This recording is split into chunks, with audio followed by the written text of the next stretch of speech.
Hey everyone, स्वागत है आप सभी का रक्षा अनप्लग्ड पर। बात करने वाले हैं हम भावना मैडम के व्लॉग के बारे में। भाई बहुत महंगे महंगे गिफ्ट्स लेकर आई थी वो पुड़िया के लिए। बहुत बड़ा एहसान किया था जिसको उन्होंने व्लॉग्स में अच्छे से भुनाया है, बहुत अच्छे से शो ऑफ किया है। वहीं दूसरी तरफ जो दूसरा दोस्त है उसका भी गिफ्ट आया जिसको वो छुपाने की कोशिश कर रही थी, बट क्या चीज़ थी वो सबको पता चल गया था। तो इस पर हम डीपली बात करने वाले हैं, लेकिन शुरू करें उससे पहले भाई एक कमेंट की चर्चा मुझे करनी है। स्पेसिफिक इस कमेंट के बारे में डिस्कशन मैं चाहती थी। किसी ने बहुत लंबा चौड़ा कमेंट किया था मुझे पविनाश को लेकर, क्योंकि हम लोगों ने बात की थी ना कि अंकल आंटी को जल्दी भेज दिया, क्यों नहीं रख रहे हैं ड्यूप्लेक्स में। क्योंकि इन्होंने कहा था, देखो हमें कोई लेना देना नहीं है कि ये मतलब किसी को रखती हैं नहीं रखती हैं, क्या करती हैं क्या नहीं करती है। बात वहाँ आ जाती है ना जब आप स्टेटमेंट चेंज करते हो। इन्होंने कहा था, खुद इन्होंने जब रिवील किया था तो इन्होंने कहा था कि हम इसलिए बनाना चाहते हैं एक बड़ा फ्लैट, ड्यूप्लेक्स इसलिए लेना चाहते हैं क्योंकि ये छोटा पड़ता है और वहाँ पर मम्मी पापा आ जाएंगे क्योंकि वो भी एज कर रहे हैं, उनको भी ज़रूरत है कि उनकी केयर की जाए। मैं बहुत ज़्यादा चाहती हूँ कि उसके पेरेंट्स हैं जो पविनाश के, उनकी मैं केयर करूँ, उनके लिए मैं कुछ करूँ जो हम नहीं कर पाते हैं। तो ब्ला इन्होंने लंबा चौड़ा भाषण वहाँ दिया था। तो हमेशा ये खुद को अच्छा तो दिखाती है। मतलब डॉग्स वाले मामले में भी इन्होंने कहा था कि अगर मैं डॉग लवर नहीं तो कोई भी डॉग लवर नहीं। तो ये बड़े बड़े क्लेम्स करने वाली कौन है? ये मैम। और जब ये क्लेम्स करके उस चीज़ को नहीं करती है, पलटी खा जाती है, तो ऑब्वियसली हम तो सवाल करेंगे। तो ये सवाल जब हो रहे थे तो किसी ने लंबा चौड़ा मुझे कॉमेंट किया जो कि पविनाश से रिलेटेड था। किसी ने लिखा कि जो पविनाश है वो करते ही क्या है, वो तो इनके ऊपर आश्रित है, सब कुछ तो भमभावना करती है, पूरी मेहनत भमभावना की है, भमभावना अर्न करती है, वही करती है अपने इन-लॉज के लिए। तो वो जो कर रही है वो कर रही है ना, अविनाश करने वाला होता कौन है? तो इस तरीके का किसी ने बहुत लंबा चौड़ा कमेंट वहाँ पर किया था। तो मुझे यार लगा कि यार ये बात क्या है, मतलब शायद लोगों के मतलब वो चीज़ें क्लियर नहीं है। वैसे देखो, मैं ये नहीं कहती कि पविनाश की कोई मेहनत नहीं है, पविनाश की बहुत मेहनत है। पविनाश का दिमाग सबसे ज़्यादा तेज़ चलता है। उसने अपना दिमाग तेज़ चलाया और उसने एक ऐसी बंदी को अपनी लाइफ में लाया जो ऑलरेडी इस्टेब्लिश थी, जो इधर बॉलीवुड में भले ही जैसे भी रोल्स वो कर रही हूँ, साइड कैरेक्टर्स प्ले कर रही हूँ या भोजपुरी इंडस्ट्री में काम कर रही हूँ, जो भी कर रही हूँ, नाम था एटलीस्ट उनका। क्योंकि उन्होंने कई रियलिटी शोज़ भी किए थे जहाँ की वजह से उनको काफ़ी ज़्यादा जाना माना जाता था। भले ही वो बड़े प्रोजेक्ट्स नहीं करती थी, भले ही ज़्यादा बॉलीवुड में नंबर्स वो नहीं कर रही थी, लेकिन उनका नाम एक अच्छा खासा बन चुका था। मतलब वो नोन पर्सनैलिटी थे। तो ऐसी बंदी को अपनी लाइफ में लाना, मतलब पटाना वटाना ये सब करना, तो इसमें भी दिमाग जाता है भाई। ऐसे नहीं होता है, बिना दिमाग के कुछ भी नहीं होता है। तो आप ऐसे नहीं कह सकते हो कि उसकी कोई मेहनत नहीं, उसने बहुत मेहनत की है। प्लस अगर आप इनका यूट्यूब चैनल देखोगे जिस पर ये काम कर रहे हैं, आप ओल्डेस्ट वीडियो में जाना, तो शुरुआत में इस चैनल पर जो पविनाश जी हैं उन्होंने काम करना स्टार्ट किया था। यूट्यूब की नॉलेज उनको काफ़ी ज़्यादा थी, उन्होंने स्टार्ट किया था, वो अपने कुछ एक्ट्स वगैरह दिखाते थे, कुछ शॉर्ट फिल्म्स वगैरह ये सब वो काम कर रहे थे। तो जब उन्होंने करना स्टार्ट किया ना इनिशियल टाइम में, तो क्योंकि उनको कोई जानता नहीं था, वो वेल नोन फेस नहीं थे। और वाईटी भी उस टाइम पर जब इन्होंने शुरू किया था, तो उस टाइम पर बहुत मतलब ऐसे कंटेंट क्रिएटर्स थे जो मतलब कॉमेडी वगैरह स्केच कर रहे थे, थोड़ा बहुत उनको जानते थे लोग, लेकिन ज़्यादातर इतना ज़्यादा मतलब नहीं था कि हर किसी को देख रहे हैं, पूछ रहे हैं। अब इनका थोड़ा सा ये था कि वेल नोन फेस अगर आता है वाईटी पर और वो अपनी चीज़ें दिखाने लगता है तो लोग जल्दी अट्रैक्ट होंगे और जल्दी देखेंगे। तो पविनाश ने वहाँ दिमाग लगाया। पविनाश ने जो है, जो भंभावना है, उनको कहा कि तुम वीडियो बनाना स्टार्ट करो। और ये चीज़ भंभावना ने बताई भी है कि मेरे पति ने एनकरेज किया था कि तुम वीडियो बनाओ। तो इन्होंने भंभावना को आगे किया कि भाई तुम बनाना स्टार्ट करो व्लॉग्स। अब पहले शुरू में ये लोग व्लॉग्स भी नहीं बनाते थे। जो भंभावना है वो बिग बॉस को रिव्यू किया करती थी। क्यों? क्योंकि वो बिग बॉस से निकल कर आई थी, बिग बॉस की वजह से उन्हें फेम मिला था। और अगर वो बिग बॉस को ही रिव्यू करती हैं तो उन्हें एक अच्छा रिस्पांस मिलेगा। इनको ये था, मतलब धीमे धीमे एक सीढ़ी थी ये, कि अगर हम वाईटी पर आएंगे तो ये हो जाएगा कि हाँ भाई ये भी है क्रिएटर, ये भी काम कर रहे हैं। बट इनका प्लान वही था धीमे धीमे ब्लॉग पर शिफ्ट होने का, क्योंकि इन्होंने सोच समझ के, पूरी प्लानिंग थी वो। पविनाश ऐसा मतलब कच्ची वच्ची गोली नहीं खेली उसने, आप उसको इतना बेवकूफ़ नहीं समझो। तो उसने इस तरीके से ढाला, उसके दिमाग में कहीं ना कहीं जो चल रहा था उसने एग्जीक्यूट किया धीमे धीमे। पहले उसने भंभावना को आगे किया कि तुम ये बनाओ वो बनाओ, फिर उसके बाद धीमे से ब्लॉग्स वगैरह थोड़े बहुत बनवाने स्टार्ट किए, फिर खुद लॉन्च हुआ उन ब्लॉग्स में, है ना। और शुरुआत में क्या कहा गया था कि ये कैमरा शाय है, ये मतलब उतना पसंद नहीं करता है, ये बैक कैमरा रहता है और मतलब उतना ज़्यादा मतलब इंट्रोवर्ट टाइप का है, ये सब इन लोगों ने बोला है। आज भी बोलते हैं कि इंट्रोवर्ट है, धीमे धीमे मतलब वो खुलता है लोगों से, तब जाकर वो व्लॉगिंग कर पाता है अगर वो कहीं शूट वगैरह पर जाता है तो ये सारी चीज़ें उस टाइम पर भी बताई गई थी। तो इनिशियली वो ही काम कर रहा था वाईटी पर, लेकिन उसको पता था कि उसको जो है ऑडियंस गेन करने में या उसको यहाँ पर फेमस होने में, उसको पहचान बनाने में बहुत टाइम लगेगा।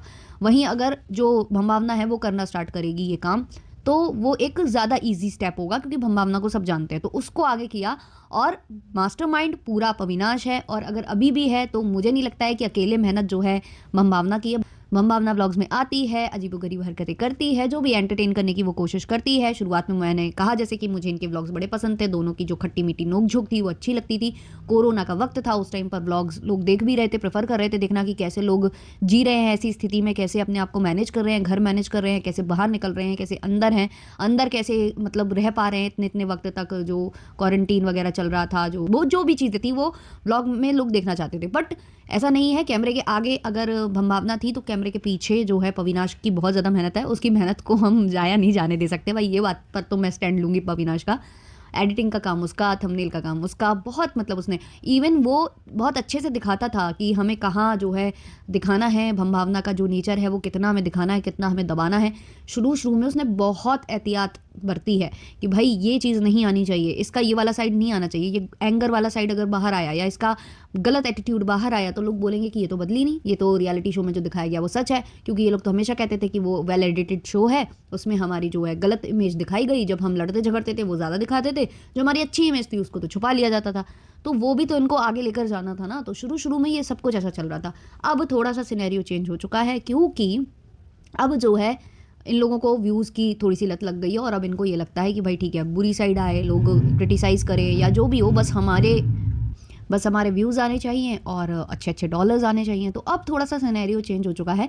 लेकिन अगर मैं बात करूं कि अभी भी कौन एडिटिंग कर रहा है ये सब, तो मुझे लगता है अभी भी पविनाश ही एडिटिंग करता है, और अभी ही वो ही जो है सब कुछ डिज़ाइन करता है, थंबनेल वगैरह सब कुछ।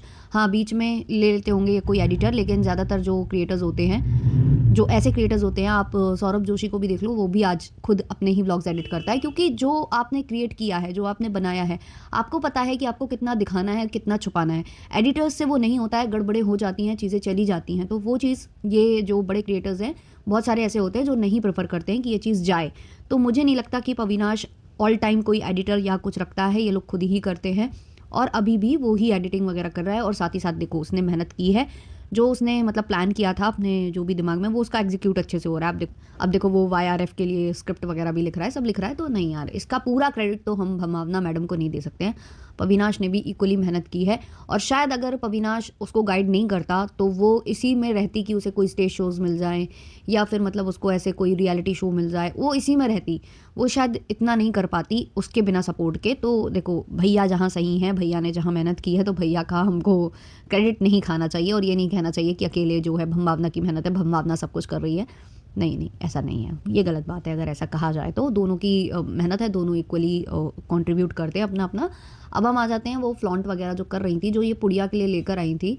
मतलब मुझे बहुत अजीब लग रहा था बार बार बुलाना कि आओ आओ इधर ही आओ, क्योंकि कैमरा यहाँ चालू है तो यहाँ हमें दिखाना है कि हम तुम्हें क्या क्या दे रहे हैं। मतलब इन्होंने इतनी भी जहमत नहीं उठाई कि वो जहाँ है, क्योंकि वो बिजी थी, काम कर रही थी, कि हम वहाँ चले जाएँ, वहाँ हम उसे दे दें कि लो हमने दे दिया, नहीं। लेकिन ये लोग जब भी, इनको ये रहता है ना कि हमको ये शूट करना है, बुला बुला कर, और ऐसे मतलब हर चीज़ को इतना हाईलाइट करना कि अरे बहुत प्यारा है, बहुत प्यारा है। मतलब अविनाश भी इक्वली उसमें बात कर रहा होता है कि ये बड़ा अच्छा है, ये बड़ा सुंदर है, ये साइज़ ऐसा है, ये वैसा है, ये कैसे पहनेगी, अरे ये बहुत पसंद आया, वीडियो कॉलिंग पर ऐसा था वैसा। भाई वो थोड़ा सा मुझे मतलब लगता है कि कुछ ज़्यादा ही नहीं हो रहा है, ये कुछ ज़्यादा ही हो रहा है, तो वो ज़्यादा ही टाइप का लग रहा था मुझे। और वहाँ पर इन्होंने एक एक चीज़ की ऐसी तारीफ़ की है, कि एक टी शर्ट की ऐसी तारीफ़ की है, और बोला है कि इसको लूज़ पहनना पसंद है, ये पहनना पसंद है। तो वो हर एक चीज़ को हाईलाइट करते हुए दिया जा रहा था जी, कि जैसे मतलब डायमंड वायमंड रिंग दी जा रही हो इस तरीके से।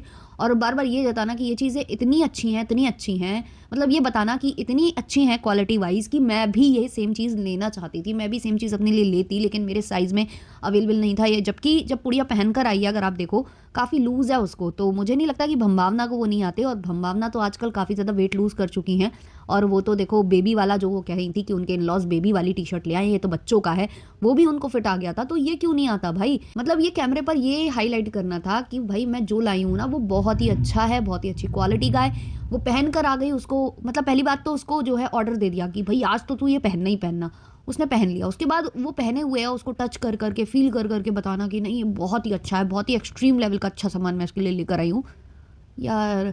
वो गले में टंगने वाली, जब वो गले में टंगी ना पुड़िया इनके थैंक यू बोलने के लिए, तो मुझे वो याद आ गई लहर, जो कि डब्बा के गले में टंग जाती है, थैंक यू डब्बा पी, तो वो मुझे याद आ रहा था। खैर फिर उसके बाद ये उसके लिए भी लाई थी, अपने फ्रेंड के लिए भी गिफ्ट लाई थी। अब उसको ये दिखा नहीं सकती थी, लेकिन क्या चीज़ थी वो धीमे से उन्होंने इंडिकेशन दे दिया कि क्या चीज़ है। तो वो था मतलब थोड़े से बिबड़े लोगों का बस सामान, वो वही था, है ना। तो वो सब लेकर आई थी।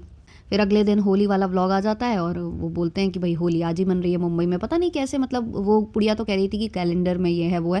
देखो बात ये नहीं है कि कब मन रही है, कब छुट्टी है, कब ये, मतलब जो लोग थोड़ा बहुत भी फॉलो करते हैं, जो भी थोड़ा बहुत भी इसमें मानते हैं पूजा पाठ और इन सब चीज़ों में, तो उनको पता होता है कि भाई उस दिन ग्रहण था और प्लस सूतक वगैरह भी उससे पहले से लग जाते हैं, तो इसलिए ऐसे में मना कर दिया जाता है। लेकिन भाई वो माया नगरी है, वहाँ पर तो कई कई दिनों पहले से ये फंक्शन स्टार्ट हो जाते हैं, कई कई दिनों से पहले से जो है होली मिलन समारोह और जो पार्टीज़ होती है होली पार्टी वो चालू हो जाती है। तो वहाँ एज इट इज़ चल रहा था, तो भाई जब वहाँ सब फॉलो कर रहे हैं तो इन्होंने भी उसको सेलिब्रेट कर लिया, लगाया भाई टीका, जो भी होली का वो गुलाल वुलाल, बच्चों को भी खुद भी खूब अच्छे से सेलिब्रेट किया। और फिर इन्होंने अपने व्लॉग में एक चीज़ रिवील करी। अरे यार इतनी बार मुझे कट करना पड़ रहा है ना, पता नहीं कौन है वो बुलेट लेकर आ गया है और फट फट फट पता नहीं इतनी देर से यहीं पर वो स्टार्ट करता है, फट फट करता है, फिर उसके बाद बंद कर देता है, फिर थोड़ी देर में स्टार्ट करता है। मतलब इतनी गुस्सा आती है ना जब काम करने बैठो, तभी ये सारी चीज़ें होती हैं। खैर आप थोड़ा सा इग्नोर कर देना अगर आवाज़ आती है तो इन्होंने वो जो बोला जाता है ना कि ये किसी एक डॉग को बहुत ज़्यादा प्यार देते हैं क्योंकि वो फुटेज ज़्यादा देता है, उससे इनको मतलब बेनिफिट मिलता है कि भाई वो हाउल भी कराती हैं। ये कई बार लोग मुझे कमेंट कर रहे थे कि ये डॉग के पीछे पड़ जाती हैं कि वो हाउल करे और वो मतलब कैमरे पर दिखे कि बच्चे मतलब कितना ज़्यादा मम्मी के लिए वो सब। तो हम लोगों ने कई बार ये मुद्दा उठाया है कि एक डॉग को लेकर ज़्यादा ही इनका दिखता है, बाकी को कम, क्योंकि इनको पता है कि वो ज़्यादा फुटेज देता है इनके ब्लॉग में। तो इन्होंने वो चीज़ एक्सेप्ट भी कर ली है अपने ब्लॉग में कि हमने सबसे कम प्यार दिया है एक डॉग को, जो कि इनके घर का सबसे नया सदस्य है, लेकिन फिर भी वो बहुत अच्छा बच्चा निकल कर आया, उसने कुछ भी नुकसान नहीं किया है घर का। इन शॉर्ट जो दूसरे वाले बच्चे हैं वो करते हैं, नुकसान वगैरह करते हैं।